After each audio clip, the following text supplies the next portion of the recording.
ప్రేక్షకులకి నమస్కారం. గోపురానికి స్వాగతం.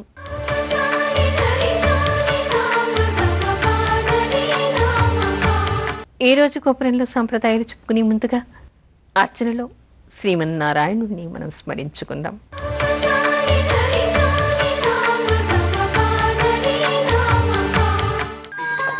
ఆదిశేష అనంత శయన శ్రీనివాస శ్రీ వెంకటేశ. ఆదిశేష అనంత శయన శ్రీనివాస శ్రీ వెంకటేశ. ఆదిశేష అనంత శయన శ్రీనివాస శ్రీ వెంకటేశ. ఆదిశేష అనంత శయన శ్రీనివాస శ్రీ వెంకటేశ. రఘుకుల తిలక రఘురామచంద్ర సీతాపతే శ్రీరామచంద్ర. ఆదిశేష అనంత శయన శ్రీనివాస శ్రీ వెంకటేశ. ఆదిశేష అనంత శయన శ్రీనివాస శ్రీ వెంకటేశ.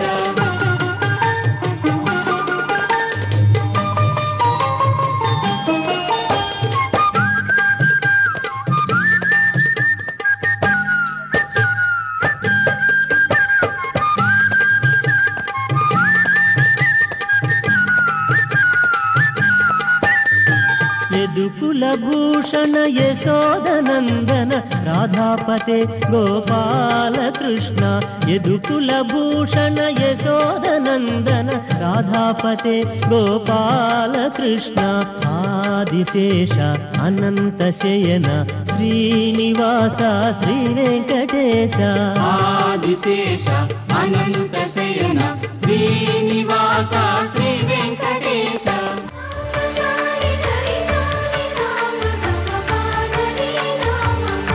విష్ణుమూర్తిని ఏ సందర్భాల్లో ఏ నామాలతో ధ్యానించాలి? మనకి విష్ణు పురాణంలో, అగ్ని పురాణంలో అనేక విషయాలు గోచరిస్తూ ఉన్నాయి. అదేమిటి అంటే ఒక్కో సందర్భంలో విష్ణుమూర్తిని ఒక్కో రకమైనటువంటి నామంతో ధ్యానించాలి అని. ప్రవాసంలో ఉన్నప్పుడు, ప్రయాణంలో ఉన్నప్పుడు, ఆపదల్లో ఉన్నప్పుడు, అంటే ప్రయాణంలో ప్రమాదాలు సంభవించకుండా ఉండాలి అంటే ప్రయాణం ప్రారంభంలోనే వనమాలి గది సంఘీ శంఖీ చక్రీ చ నందకి శ్రీమన్నారాయణో విష్ణుర్వాసుదేవోభిరక్షతు. ఇది మనకి విష్ణు సహస్రనామాల్లో కూడా కనపడుతుంది. ఇంత శ్లోకం చదువుకోలేకపోతే వనమాలి గది సంఘి శంఖి చక్రి ఇలాంటి నామాలు అనుకున్నా చాలు, నారాయణ నామాన్ని చేసినా చాలు, ఆపద నుంచి ఆయన రక్షిస్తట. ఆ తర్వాత జల ప్రవాహంలో వెళ్తున్నప్పుడు, అంటే నీళ్లల్లో ప్రయాణిస్తున్నప్పుడు లేదా వర్షంలో ప్రయాణిస్తున్నప్పుడు జలం వలన ఉపద్రవాలు ఉన్నాయి అని అనుకున్నప్పుడు మత్స్య కూర్మ వరాహావతారాల్ని తలుచుకోవాలిట. ఎందుకు అంటే మత్స్యావతారం ఎక్కడో మనకందరికీ తెలుసు. ఇకపోతే కూర్మావతారం. కూర్మావతారం విష్ణుమూర్తి ఎందుకు ఎత్తాడు? ఎప్పుడైతే క్షీరసాగర మథనం జరుగుతోందో అప్పుడు మందర పర్వతం కిందికి మీదికి అవుతోందిట. వాడికి చిలకటానికి అనుకూలంగా లేదుట. సముద్రం లోపలి భాగానికి పైకి తేలుతూ ఉందిట, అలలకు తట్టుకోలేకుండా. అలాంటప్పుడు దేవతలంతా విష్ణుమూర్తిని స్మరిస్తే ఆయన కూర్మావతారం ఎత్తి తన వీపు మీద మందర పర్వతాన్ని మోశాడు. వాళ్ళకి క్షీరసాగరం మథనం చేయటానికి ఆయన అనుగ్రహించాడు. అదేవిధంగా వరాహావతారం. ఎప్పుడైతే భూదేవిని రాక్షసులు పాతాళానికి తరలి తీసుకుపోతూ ఉంటే ఆ భూదేవిని రక్షించటానికి, భూమండలాన్ని రక్షించటానికి వరాహావతారాన్ని ఎత్తి ఆయన ఆ భూమండలాన్ని కాపాడాడు జలం నుంచి. అందుకని ఇక్కడ కూడా ఏమిటంటే జలం వలన కానీ, జలంలో ప్రయాణిస్తున్నప్పుడు కానీ ఉపద్రవాలు జల సంబంధమైనవి వచ్చినప్పుడు వరాహమూర్తిని, అదేవిధంగా మత్స్యకూర్మావతారాన్ని కూడా స్మరణ చేయటం వలన ఆ ఆపదలు తొలగిపోతాయిట. ఇకపోతే యుద్ధానికి పెడుతున్నప్పుడు, అంటే పూర్వకాలంలో అయితే రాజులు యుద్ధానికి వెళ్ళేవాళ్ళు. ఇప్పుడు మనకి యుద్ధాలు ఎక్కడ ఉన్నాయి అని అనుకోకండి. ఎప్పుడైనా సరే మనం కూడా కొన్నిసార్లు బాదులాటల్లో ఉంటూ ఉంటాం. ఒక్కోసారి మనకి కూడా కోర్టు కేసులు ఉంటూ ఉంటాయి. అదేవిధంగా మనం ఎదుటి వాళ్ళ మీద విజయం సాధించాలి అని అనుకుంటూ ఉంటాం. కొన్నిసార్లు మనకి తెలియకుండానే కొన్ని చోట్ల కొన్ని పరీక్షలు మనం ఎదుర్కొంటూ ఉంటాం. ఎదుటి వాళ్ళు మనని అన్యాయంగా అణగదొక్కేటువంటి ప్రయత్నాలు చేస్తూ ఉంటారు. అలాంటప్పుడు మనకి విజయం రావాలి, న్యాయబద్ధంగా విజయం రావాలి అని ఎవరు అనుకుంటూ ఉంటారో వాళ్ళంతా కూడా అపరాజిత నామం శ్రీరామనామంతో విష్ణుమూర్తిని ధ్యానించాలిట. అంటే అపరాజిత అంటే పరాజితము లేనటువంటి వాడు అపరాజితుడు. ఎవరు? విష్ణుమూర్తి. అందుకని అపరాజితాయ నమః అనేటువంటి నామాన్ని ఎక్కడికైనా మనం ఏదైనా పని మీద వెడుతూ ఉన్నప్పుడు, పోటీల పరీక్షల్లోకి వెడుతూ ఉన్నప్పుడు, కోర్టు వ్యవహారాల్లో మనం విజయం సాధించాలి అని అనుకున్నప్పుడు అపరాజితాయ నమః అని విష్ణుమూర్తిని తలుచుకోవచ్చు. లేదా శ్రీరామనామాన్ని కూడా తలుచుకోవచ్చుట. రామచంద్రుని తలుచుకోవడం వల్ల విజయాలు లభిస్తాయిట. అందుకని మీరు చెప్తూ ఉంటారు, శ్రీరామ జయ రామ జయ జయ రామ అనుకోవాలిట. అలా అనుకుంటే విజయాలు లభిస్తాయిట. పోటీల్లో కానీ, వాదోపవాదాల్లో కానీ, కోర్టు కేసుల్లో కానీ, యుద్ధాల్లో కానీ, యుద్ధం అంటే మనకి అంతర్గతంగా జరిగేటువంటి యుద్ధం కావచ్చు, బహిర్గతంగా శత్రువులతో ఉండేటువంటి యుద్ధం కావచ్చు, పూర్వకాలంలో లాగా రాజులు యుద్ధభూమికి వెడుతున్నట్టు కాకపోవచ్చు. కానీ అలాంటి సందర్భాలు అనేకం జీవితాల్లో వస్తూ ఉంటాయి. అలా వచ్చినప్పుడు అపరాజిత నామంతోనూ లేదా శ్రీరామ జయ రామ జయ జయ రామ అనేటువంటి నామాన్ని స్మరించడం వల్ల న్యాయానికి విజయం లభిస్తుందిట. ఇక్కడ ఒకటి గమనించాలి, ప్రతి వాళ్ళు అన్యాయం చేస్తూ ఎదుటివాడిని అనగదొక్కాలి అనుకుంటూ లేదా క్రూరంగా ప్రవర్తిస్తూ అపరాజిత నామాన్నో శ్రీరామనామాన్నో తలుచుకున్నంత మాత్రాన వాళ్ళకి విజయం లభించదు. భగవంతుడు ఎప్పుడు కూడా ధర్మం వైపు మాత్రమే ఉంటాడు. అందుకని ఎవరు న్యాయబద్ధంగా ఉన్నారో, ఎవరు ధ్యానం చేస్తూ ఉన్నారో, అంటే న్యాయం కోసం ధర్మం కోసం తమ నడవడిలో పొరపాట్లు లేనప్పుడు బాధపడుతూ ఎవరు ఈ నామాన్ని స్మరిస్తారో వాళ్ళకి తప్పనిసరిగా రక్షణ లభిస్తుందిట. ఇకపోతే సమృద్ధి కావాలి అంటే చాలామంది తెచ్చిన జీతం చాలటం లేదండి, ఇంట్లో ఉన్నవన్నీ కూడా అయిపోతున్నాయండి, అభివృద్ధి లేదండి, ఎక్కడ కూడా పాడి పంటలు లేవండి, లేదా ఇంట్లో ధనధాన్యాలు సమృద్ధిగా లేవండి, చాలటం లేదు అని కన్నీళ్లు కారుస్తుంటారు. ఎంత తెచ్చినా కూడా సరిపోవటం లేదని చెప్పేసి బాధపడేవాళ్ళు నేడు చాలామంది కనిపిస్తూ ఉన్నారు. అంతేకాకుండా మనకి పరిశుద్ధమైనటువంటి వాతావరణాలు చాలా చోట్ల కనిపించవు. అపరిశుభ్రంగాను అపవిత్రంగాను కనిపిస్తూ ఉంటాయి. అపవిత్రత అంటే పవిత్రత లేనటువంటిది, శుద్ధత లేనటువంటిది. అలాంటివి గోచరించినప్పుడు కేశవ పుండరీకాక్ష అనేటువంటి నామాలతో మనం స్మరించడం వల్ల అలాంటి ఇబ్బందులన్నింటినీ కూడా మనం అధిగమించవచ్చు. ఆ వాతావరణంలో ఉండేటువంటి కలుషితత్వం పోతుందిట, శుద్ధత ఏర్పడుతుందిట. అంతేకాకుండా సమృద్ధి కూడా ఏర్పడుతుందిట. ఇకపోతే నేత్ర బాధలు ఉన్నటువంటి వాళ్ళంతా కూడా ఏం చేయాలి అంటే 2 కళ్ళ మీద చేతులు వేసుకుని నారాయణమూర్తిని స్మరిస్తూ హృషికేశ హృషికేశ హృషికేశ అనుకుంటూ ఉండాలిట. అలా ఉంటే నేత్ర బాధలు శమిస్తాయిట. ఇకపోతే విషబాధలు, సర్పబాధలు, విషజ్వరాలు, విషప్రాయమైనటువంటి కురుపులు, గడ్డలు, ఇన్ఫెక్షన్స్, మాలిగ్నెన్సీ ఉన్నప్పుడు ఓం శ్రీ గరుడధ్వజాయ నమః అంటే గరుడ పక్షిని వాహనంగా చేసుకుని వస్తున్నటువంటి విష్ణుమూర్తి స్వరూపాన్ని తలుచుకోవాలి. తలుచుకుని ఓం శ్రీ గరుడధ్వజాయ నమః అనేటువంటి నామాన్ని స్మరిస్తూ ఉండాలి. ఇది మనకి అగ్ని పురాణంలో కనిపిస్తుంది. అద్భుతమైనటువంటి నామం. ఈ నామం చేసుకుని ఇన్ఫెక్షన్స్ ఉన్నటువంటి ఎంతోమంది ఈ నామాన్ని చేసుకోవటం వలన ఉపశమనం పొందారు అని ఈ మధ్యన చాలామంది ఫీడ్బ్యాక్ ఇవ్వడం జరిగింది. అంటే మ్యాలిగ్నెన్సీ అంటే ఎలాంటి మ్యాలిగ్నెన్సీ? ప్యాంక్రియాస్కి పాయిజన్ అయిపోయి ఇన్ఫెక్షన్ వచ్చి ఆపరేషన్ చేయాలి అనుకునేటువంటి స్థితిలో ఒక వ్యక్తి ఒక 6 నెలల పాటు నిరంతరం ఆయన గరుడధ్వజ నామాన్ని చేసుకోవడం వల్ల ఆపరేషన్ అవసరం లేకుండానే ఆ మ్యాలిగ్నెన్సీ పూర్తిగా పోయింది. క్యాన్సర్ కేసులో ఇంకొన్ని రెమెడీస్తో పాటు గరుడధ్వజ అనే నామాన్ని చేసుకోవటం వల్ల 1475 అంటే 1475 స్థాయిలో ఉన్నటువంటి మ్యాలిగ్నెన్సీ 9కి 6 వారాల్లో తగ్గినటువంటి కేసెస్ నేను చూశాను. అంతేకాకుండా కిడ్నీ ఇన్ఫెక్ట్ అయ్యి 48 గంటల్లో చనిపోతుంది అనుకునేటువంటి వ్యక్తి గరుడధ్వజ నామాన్ని చేయటం వలన స్కానింగ్లో అసలు ఇన్ఫెక్షనే లేదు అనేటువంటి రిపోర్ట్స్ రావడం నేను చూశాను. అంటే ఇవన్నీ నేను ఏదో ప్రచారం కోసం చెప్పట్లేదు, నగ్న సత్యాలు. ఎవరైనా ఈ నామాన్ని చేసుకోవటం వలన, అంటే అందరి దగ్గరికి పరిగెట్టి వెళ్ళలేరు.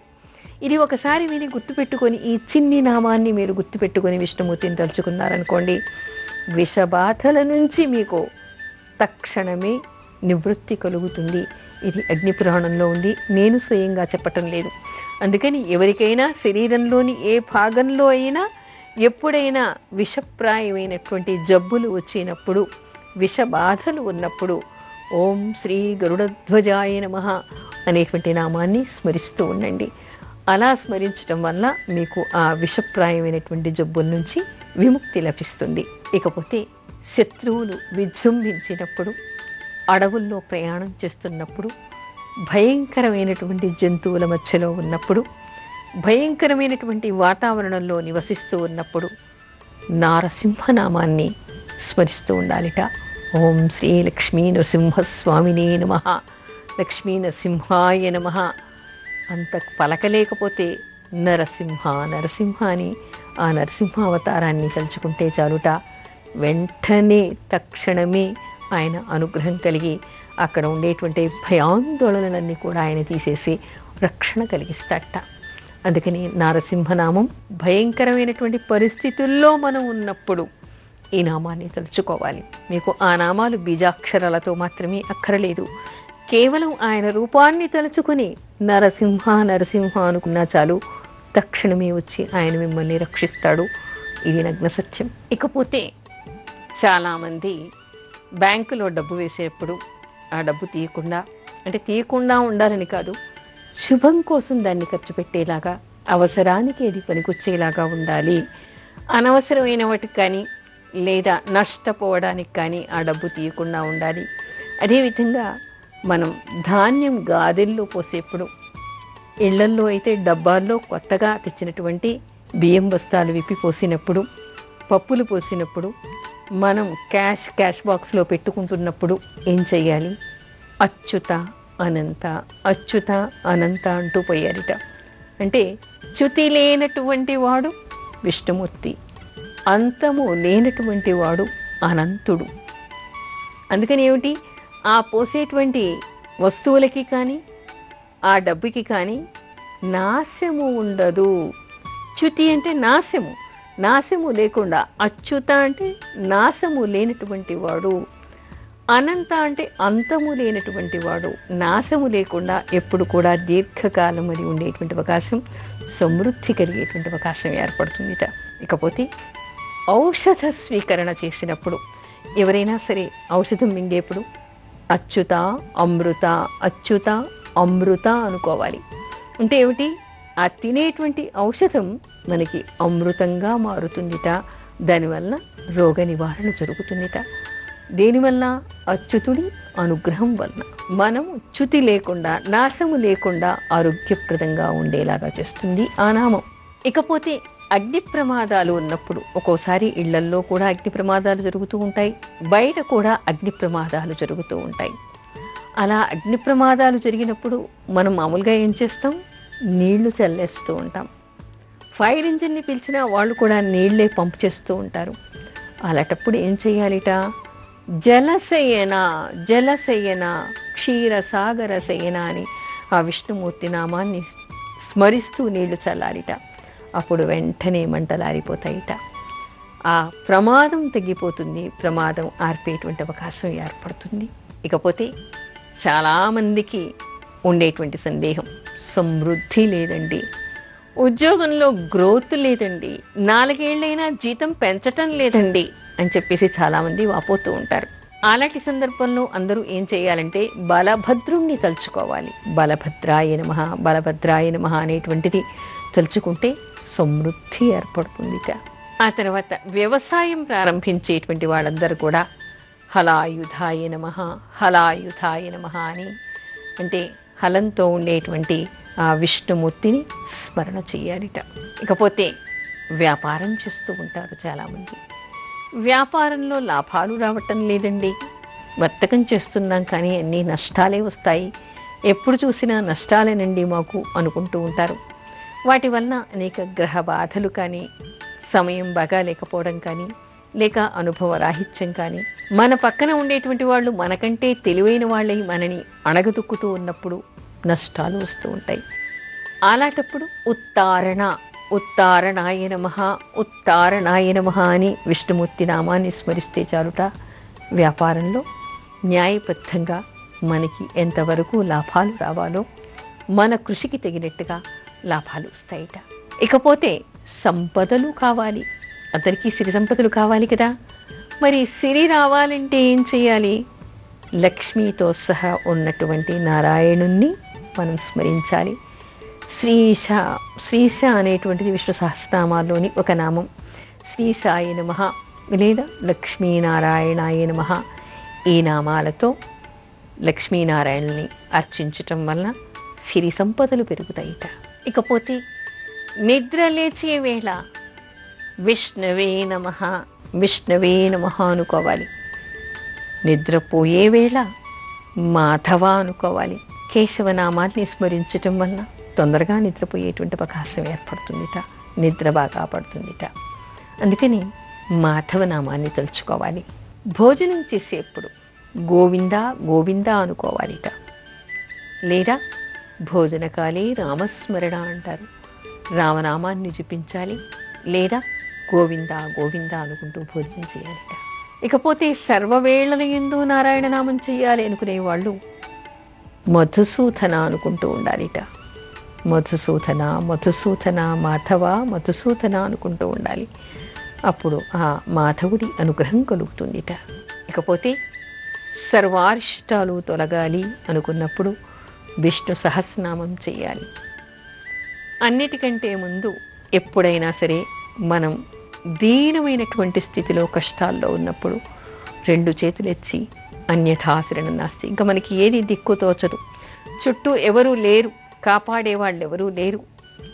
అలాంటప్పుడు ఆ నారాయణమూర్తిని తలుచుకోవడం, ఆ తర్వాత భయంకరమైనటువంటి పరిస్థితుల్లో నారాయణమూర్తిని తలుచుకోవడం, దుఃఖంలో మునిగి ఉన్నప్పుడు నారాయణమూర్తిని తలుచుకోవడం, మరణం ఆసన్నమైనప్పుడు నారాయణ నామాన్ని జపించాలిట. అందుకని మనకి విష్ణు సహస్రనామాల్లో కూడా కనిపిస్తుంది, ఆర్త విషణ్ణా శిథిలాస్థభీత ఘోరేషు చ వ్యాధిషు వర్తమాన సంకేత్య నారాయణ శబ్దమాత్రం విముక్త దుఃఖ సుఖినో భవంతి. అంటే ఇక్కడ మనకేం కనిపిస్తుంది? ఆర్త విషణ్ణ, మనం ఆర్తులమై ఉన్నప్పుడు, విషణ్ణులమై దీనమైనటువంటి పరిస్థితిలో ఉన్నప్పుడు, బాధలో ఉన్నప్పుడు, దుఃఖంలో ఉన్నప్పుడు, మరణావస్థలో ఉన్నప్పుడు నారాయణ నామాన్ని తలుచుకోవాలిట. అందుకని ఎప్పుడు కూడా నారాయణ నారాయణ నారాయణ అనేటువంటి నామాన్ని తలుచుకోవడం వల్ల సకల దుఃఖాల నుంచి విముక్తి కలుగుతుందిట. అందుకే మనకేం చెప్తారు? ఇప్పుడు చెప్పినటువంటి నామాలే కాకుండా అనేక నామాలు మనకి విష్ణు సహస్రనామాల్లో ఉంటాయి. అందుకని ఇది సూపర్ రెమెడీగా చెప్తారు. ఎవరు నిత్యం విష్ణు సహస్రనామాన్ని చదువుకుంటారో వాళ్ళకి అన్ని వేళలో అన్ని కోణాల్లో ఉండేటువంటి సర్వారిష్టాలు పోయి, విష్ణు అనుగ్రహం వలన అన్ని కష్టాలు పోయి ఉపశమనం లభిస్తుంది, మనశ్శాంతి లభిస్తుంది, అభివృద్ధి లభిస్తుంది, విజయం లభిస్తుంది అనేటువంటి విషయాన్ని తెలుసుకోవాలి. ఇవన్నీ కూడా మనకి అగ్ని పురాణంలో కనిపిస్తూ ఉన్నాయి. అగ్నిదేవుడు సాక్షాత్తుగా మునులందరికీ చెప్పినట్టు మనకి తెలుస్తోంది. అందుకని మనకి నిత్య జీవితంలో ప్రతి ఒక్కరికి కూడా ఏదో ఒక సందర్భంలో ఏదో ఒక ఆపద, ఏదో ఒక కష్టం, మన క్లేశం వస్తూ ఉంటుంది. అలాంటప్పుడు అలాంటి సందర్భాల్లో అలాంటి నామాల్ని తలుచుకోవడం వల్ల, నారాయణ అనుగ్రహం వల్ల మనకి తక్షణమే రక్షణ కలుగుతుందిట. ఆయన వెంటనే వచ్చి ఆదుకుంటాట. పరిపూర్ణమైనటువంటి విశ్వాసంతో చేయండి, నారాయణ అనుగ్రహాన్ని పొందండి. ఇప్పుడు అర్చనలో కొన్ని భక్తి గీతాలు.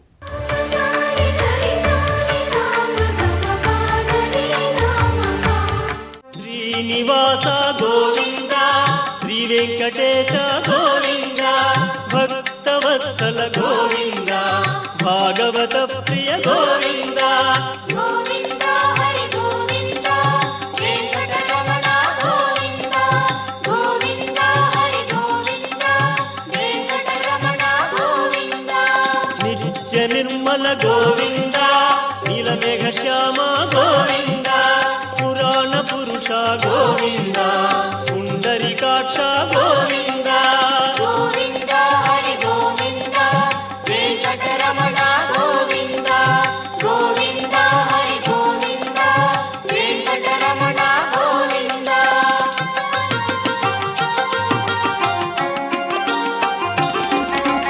నందనందన గోవింద నవనీత చోర గోవింద పశుపాలక శ్రీ గోవింద పాప విమోచన గోవింద గోవింద హరి గోవింద వెంకటరమణ గోవింద గోవింద హరి గోవింద వెంకటరమణ గోవింద దుష్ట సంహార గోవింద దురిత నివారణ గోవింద శిష్ట పరిపాలన గోవింద కష్ట నివారక గోవింద గోవింద హరి గోవింద వెంకటరమణ గోవింద గోవింద హరి గోవింద వెంకటరమణ గోవింద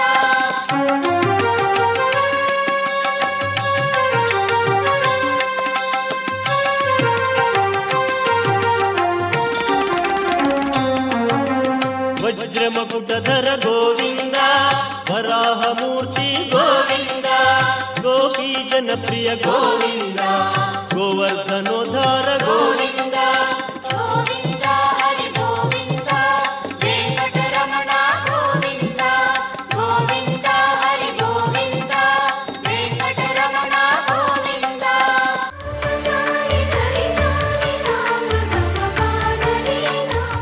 గోపురంపై మీ అమూల్యమైన సలహాలు మాకు తెలపండి. మా చిరునామా Gopuram care of Zee Telugu, post box number 102, Khairatabad, Hyderabad 5,04,000. మా ఇమెయిల్ ఐడి gopuram.ztelugu@gmail.com. తిరిగి మళ్ళీ సోమవారం మరికొన్ని సాంప్రదాయాలు చెప్పుకుందాం. అంతవరకు సెలవు. నమస్కారం.